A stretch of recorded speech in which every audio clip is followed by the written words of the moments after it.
نبی پاک صلی اللہ علیہ وسلم کا ارادہ نہیں تھا جنگ کا، حضور جنگ کے لیے نہیں نکلے تھے۔ قریش اس طرح کرتے تھے کہ مسلمانوں کے قافلے لوٹ لیتے تھے، لوٹ مار کرتے کرتے مدینے کی سرحد تک وہ آ جایا کرتے تھے۔ ایک قافلہ ابو سفیان لے کے جا رہے تھے تجارت کے لیے، تو اس میں سارے کافروں کا مال شامل تھا۔ ایک قافلہ جایا کرتا تھا، سارے اپنا اپنا مال شامل کر دیتے تھے۔ تو جو کہ یہ مسلمانوں کو ستاتے تھے، تو آج حضور علیہ السلام نے ارادہ کرم کیا کہ ان کے قافلے کو ہم نے بھی روکنا ہے، تاکہ ان کو اس بات کا احساس ہو کہ اس طرح نہیں کرنا چاہیے۔ اس قافلے کے لیے نبی پاک صلی اللہ تعالی علیہ وسلم نکلے، جنگ کا تو ارادہ ہی نہیں تھا۔ 313 لوگ حضور کے ساتھ تھے، اور سواریوں کی تعداد اس طرح کی تھی کہ بعض اوقات ایک ایک سواری پر 3 لوگ سوار تھے، تو 2 آدمی سوار ہوتے تھے، تیسرا پیدل چلتا تھا۔ اور قربان جائیں، حضور علیہ السلام کی مساوات کا یہ عالم تھا کہ نبی پاک تھے، حضرت مولا علی تھے اور جناب زید تھے۔ 2 سوار ہوتے تھے، ایک پیدل چلتا تھا۔ جب 2 غلاموں کے سوار ہونے کی باری تھی، آقا کے پیدل چلنے کی باری تھی، حضرت علی نے اور جناب زید نے عرض کی حضور آپ بیٹھ جائیں، ہم پیدل چلتے ہیں۔ حضور فرمانے لگے نہ تمہارے اندر طاقت زیادہ ہے اور نہ تمہیں ثواب کی ضرورت زیادہ ہے، مجھے اللہ نے طاقت بھی زیادہ دی ہے اور میں ثواب سے بھی مستغنی نہیں ہوں، لہذا تم اگر پیدل چل سکتے ہو تو میں بھی پیدل چلوں گا میں بھی پیدل۔ یہ چیز مساوات پیدا کرتی۔ حضور اس طرح جا رہے تھے۔ ابو سفیان بڑے تیز آدمی تھے، جب پتہ چلا نا کہ مسلمان حملے کے ارادے سے آ رہے ہیں، تو ایک بندہ جلدی سے دوڑایا، مکے جا کے بتاؤ تم سب کا مال میرے پاس ہے، تو مسلمانوں نے حملہ کر دیا۔ خود اس طرح کیا کہ جس رستے سے وہ جا رہے تھے وہ رستہ بدل کے رستہ کوئی اور اختیار کر لیا۔ قافلہ بھی بچ کے نکل گیا۔ اہل عرب کا طریقہ تھا ایمرجنسی اعلان کرنے کا، ہمارے ہاں بھی طریقہ ہے بریکنگ نیوز، ہے نا جی، چور آ گیا، پھر وہ کئی دفعہ صحیح بھی آتا ہے تو لوگ یقین نہیں کرتے۔ ہر شے کی تو بریکنگ نیوز ہے، اور کھولیں تو بیچ میں سے کچھ بھی نہیں نکلتا، میری نیوز بھی نہیں نکلتی، بریکنگ کیا نکلنی ہوتی۔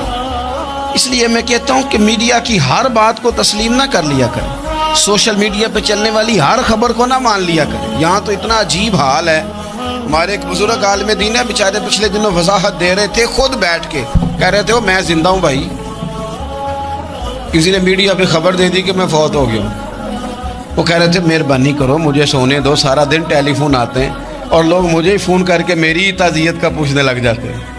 تو اس طرح نہ کریں، کیا صرف تھوڑا سا میڈیا چلانے کے لیے جھوٹ بولا جائے گا؟ بہرحال انہوں نے جو بندہ بھیجا تو بریکنگ نیوز کا وہاں بھی ایک طریقہ تھا، اونٹ کے کان ناک کاٹ دیتے تھے، اپنے کپڑے پھاڑ لیتے تھے۔ اب اونٹ بڑے زور سے چلاتا تھا، جب اس کا ناک کٹ جاتا تھا، اونٹ چلاتا تو لوگ گھروں سے نکل آتے۔ اب وہ جو بندہ ابو سفیان نے بھیجا تھا، اس نے جا کے اپنے اونٹ کے ناک کان کاٹ دیے، لوگ دوڑے باہر نکلے، پوچھا کیا ہوا، تو اس نے کہا نکلو تمہارا تو مال سارا لوٹنے لگے مسلمان۔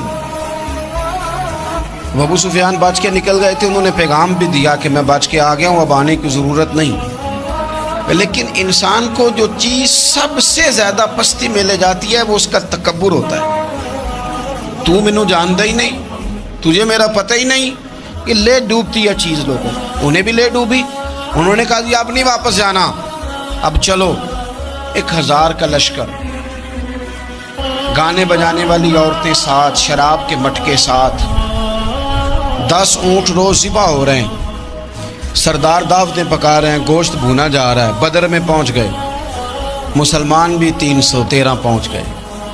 یہ ساری رات شرابیں پیتے، وہ ساری رات سجدے کرتے، یہ ناچ گانے سرور کی محفلیں سجتی اور وہ رسول پاک کی تقریر سنتے، حضور کے خطبات سے فیض یاب ہوتے۔ عمیر بن وہب کو بھیجا ابو جہل نے کہا پتہ کر کے آؤ بندے کتنے، اس نے جا کے کہا کہ 312 313 310 اتنے۔ کہنے لگا جنگ کیا کرنی ہے، ان کو سویرے اونٹوں کی پشتوں پہ باندھ کے لے جائیں گے، مکے جا کے دیکھیں گے کیا کرنا ہے۔ یہ تکبر ہے نا۔ تو عمیر بن وہب کہنے لگا ہیں 312 ہیں 313، میرے اندازے میں 310، لیکن ایک کا بھی واپس جانے کا ارادہ کوئی نہیں۔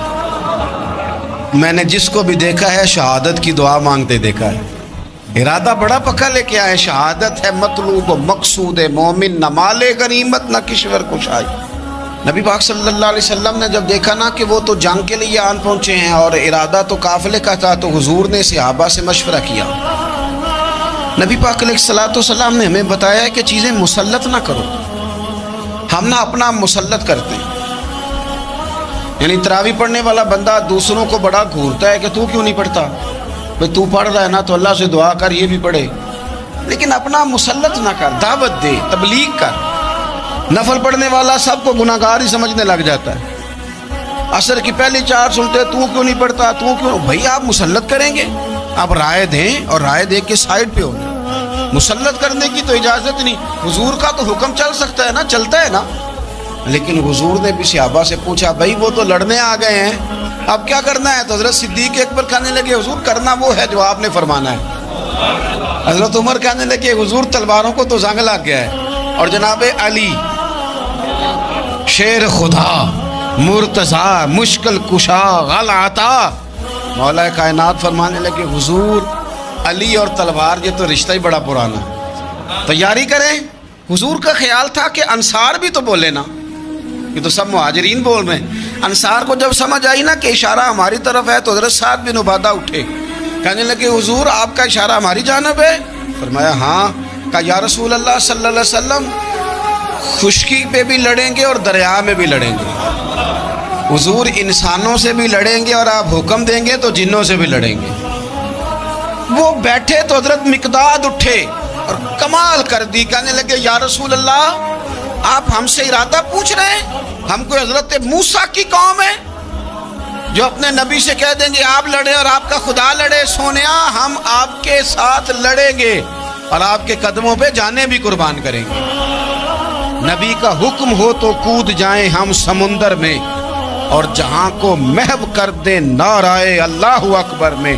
نہتے 313 بشر شوق شہادت میں نکل آئے تھے میدان میں محمد کی قیادت میں. نہ تیغ و تیر پہ تکیا، نہ خنجر پہ، نہ بھالے پر، بھروسہ ہے تو ایک سادی سی کالی کملی والے. نبی پاک صلی اللہ تعالیٰ علیہ وسلم نے جذبات سنے تو فرمایا چلو نہ چلے، پر چھوٹے چھوٹے بچے واپس کر دو. ایک چھوٹے بچے تھے عمیر بن ابی وقاص، حضرت سعد بن ابی وقاص کے بھائی، زمین پہ لیٹ کے رونے لگے، سونیا میں نے بھی جانا ہے. کمپیوٹر کے لیے نہیں رو رہے، موبائل کے لیے نہیں رو رہے، نئی سائیکل کے لیے نہیں، شہادت کے لیے. حضور میں لڑوں گا، اب مجھے لے کے تو چلیں. یا رسول اللہ میں طاقتور نکلوں گا، لے کے تو چلیں. ان کے آنسو دیکھ کے حضور نے فرمایا لے چلو نا ساتھ. فطرت مسکرا رہی تھی. حضرت سعد بن عبادہ ایک دوسرے سے کہہ رہے تھے ہم سے لڑنے آیا ہے ابو جہل. جس قوم کے بچوں کی شجاعت کا یہ عالم ہے، اس قوم میں علی کا کیا حال ہوگا اور امیر حمزہ کا کیا عالم ہوگا. یہ ہمارے ساتھ مقابلہ کریں گے یہ لوگ. اور چھوٹے اتنے تھے حضرت عمیر کے تلوار اپنے ہاتھوں سے اپنے گلے میں نہیں لٹکا سکتے تھے، وہ بڑے بھائی نے لٹکائی. میدان میں نکلے، حضور علیہ الصلوۃ والسلام نے تقریر کی، فرمایا تمہیں پتہ ہے تم کس جنت کی جانب جا رہے ہو؟ وہ جنت ہے جس کی چوڑائی زمین آسمان کے برابر ہے. حضرت عمیر بن حمام انصاری ایک صحابی تھے. جب کریم نے فرمایا نا جنت کی چوڑائی، کسی چیز کی لمبائی زیادہ ہوتی ہے چوڑائی کم ہوتی ہے، جب فرمایا نا کہ چوڑائی زمین آسمان کے برابر ہے تو حضرت عمیر بولے، کہنے لگے واہ واہ واہ واہ واہ. کھجوریں کھا رہے تھے، حضور نے فرمایا تو بڑی واہ واہ کر رہا ہے، کہ سونیا اتنی جنت پیاری ہے تو ہم دور کیوں ہیں، یہ دینا ذرا تلوار. جلدی سے میدان میں نکلے، اللہ نے انہیں شہادت عطا فرمائی. رات ساری وہ مست رہے شراب کے نشے میں، اور حضور ساری رات مصلی پہ رہے، ساری رات دعائیں مانگی. پتہ کیا کہا؟ اے اللہ یہ میری کل کمائی تھی 313 جو میں لے کے آ گیا ہوں، اگر یہ ہلاک ہو گئے تو قیامت تک کون تیری عبادت کرے گا، ان کی مدد فرما.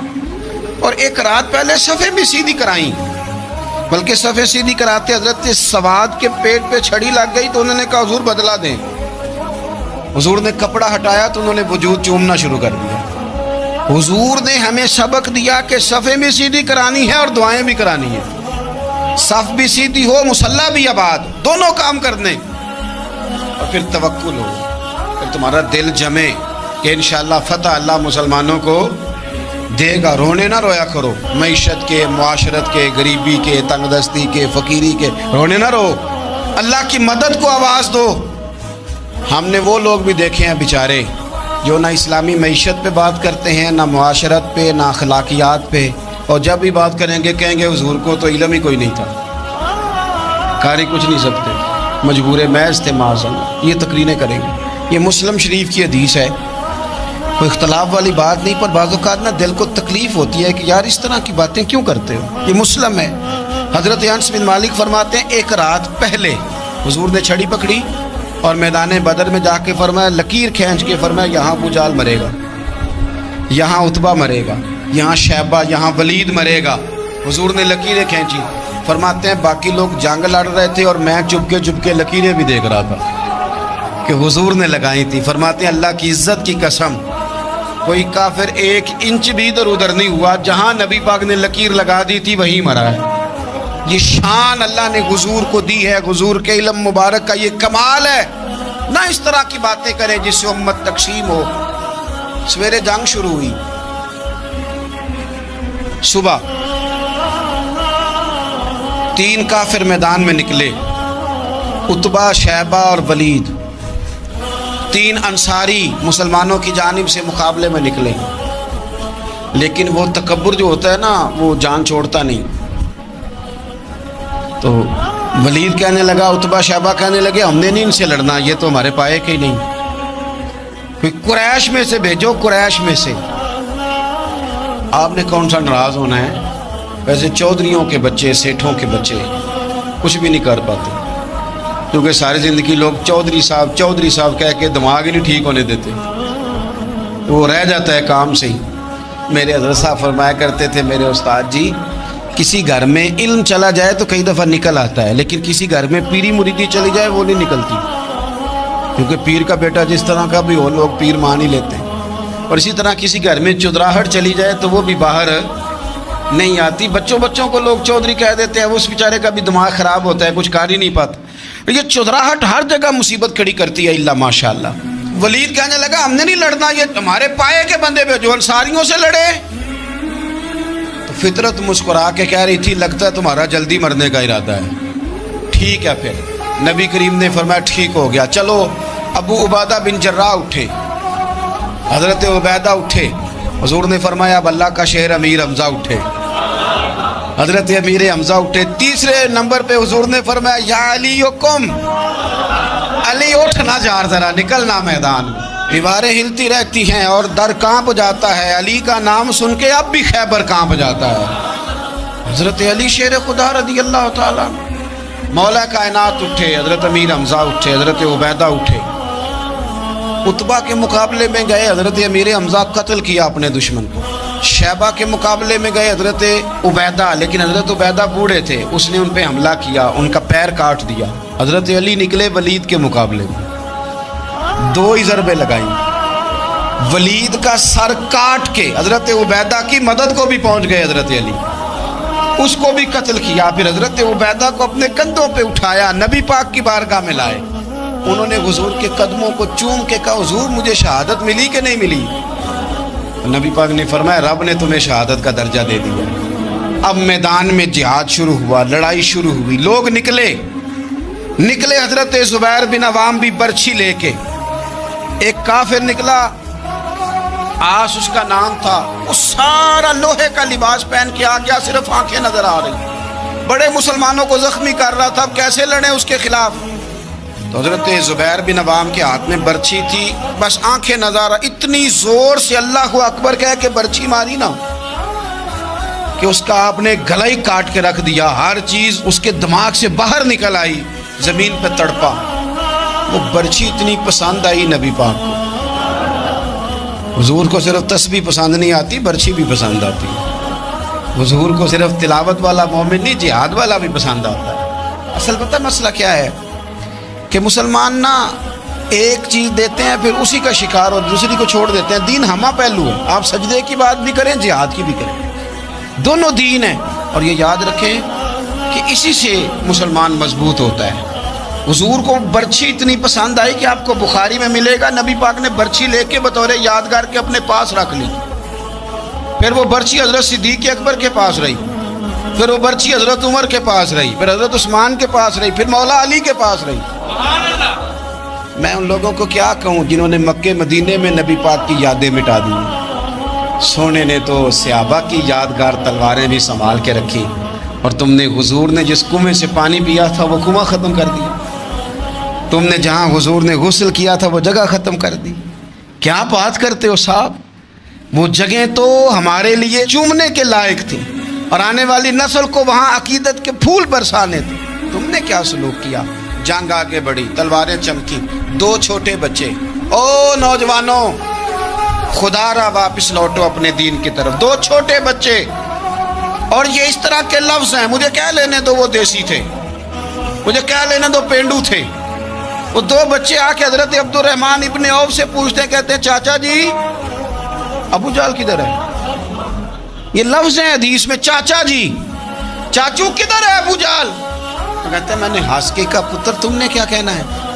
تو چھوٹے والے کو باتیں بھی صحیح نہیں کرنے آتی تھی، کہنے لگا چاچا اسے مارنا ہے۔ کہا کیوں مارنا ہے؟ کہا اس لیے کہ ہم نے سنا ہے وہ ہمارے نبی کو برا کہتا ہے معاذ اللہ۔ کہا تم اگر نام مار سکے تو چھوٹا کہہ رہا ہے، کہتا نام مار سکے تو مریں گے تو صحیح نا حضور کے نام پہ۔ حفیظ جلندری کہتے ہیں وہ کہہ رہا تھا مریں گے یا ماریں گے اس ناری کو، سنا ہے گالیاں دیتا ہے وہ محبوب باری کو، معاذ اللہ حضور کو برا کہتا ہے۔ میدان میں آئے دونوں، زور زور سے تلواریں ماری، گھوڑے سے گرا لیا ابو جہل۔ حضرت معاذ جو تھے بڑے والے، ان کا بازو کٹ گیا، تھوڑا سا گوشت سا لٹک رہا تھا۔ یہ نرم و نازک بچے ہمارے، یہ میدانوں میں کام کریں گے؟ ان کو تھکاوٹ ہوتی ہے، جو پیناڈال کی گولی کھا کے سوتے ہیں رات کو۔ بازو لٹک رہا تھا، حضرت معاذ نے اس پر اپنا پیر رکھا، جھٹکا دے کے اتار دیا۔ حضرت عبداللہ ابن مسعود کو کہا، انہوں نے گردن کاٹ دی ابو جہل کی۔ دونوں تلواریں لے کے حضور کے پاس گئے۔ چھوٹا کہتا ہے حضور میں نے مارا ہے، بڑا کہتا ہے حضور میں نے مارا ہے۔ کہتا ہے نہیں تو پیچھے تھا، میں نے مارا ہے۔ وہ کہتے نہیں تو بعد میں آیا تھا، میں نے مارا ہے۔ فرمایا تلواریں دکھاؤ نا۔ جب تلواریں دکھائیں تو حضور فرمانے لگے تم دونوں نہیں مارا ہے، برابر کا ثواب ہے۔ جس کا بازو کٹا تھا کریم رسول نے فرمایا ادھر لا نا بازو، وہ بازو لائے، حضور نے اسی جگہ رکھ کے نا دوبارہ لعاب دہن لگایا۔ حضرت معاذ حضرت عثمان غنی کے زمانے تک موجود رہے۔ فرماتے ہیں کٹنے سے پہلے طاقت کم تھی، جب حضور نے جوڑا ہے تو طاقت پہلے سے زیادہ ہو گئی ہے، پہلے سے زیادہ ہو گئی ہے طاقت۔ کہتے ہیں کہ نبی پاک سید عالم صلی اللہ علیہ وسلم کی خدمت میں حضرت عکاش آئے، کہنے لگے سونیا میرے جذبات کنٹرول میں نہیں آ رہے، میں ان بے ایمانوں کے گلے کاٹوں گا، پر میرے پاس تلوار ہی کوئی نہیں، کوئی تلوار ہو تو ماروں نا۔ ایک درخت کی جڑ تھی، ٹہنی تھی، حضور نے یوں کر کے کھینچی، فرمایا یہ لینا تلوار۔ کہتے ہیں وہ حضور کے ہاتھوں میں ٹہنی تھی، میرے ہاتھوں میں آتی گئی اور تلوار بنتی گئی۔ پھر اس سے کافر کاٹے حضور کے معجزات، 5000 فرشتہ بھیجا اللہ نے جنگ بدر میں۔ کتنے؟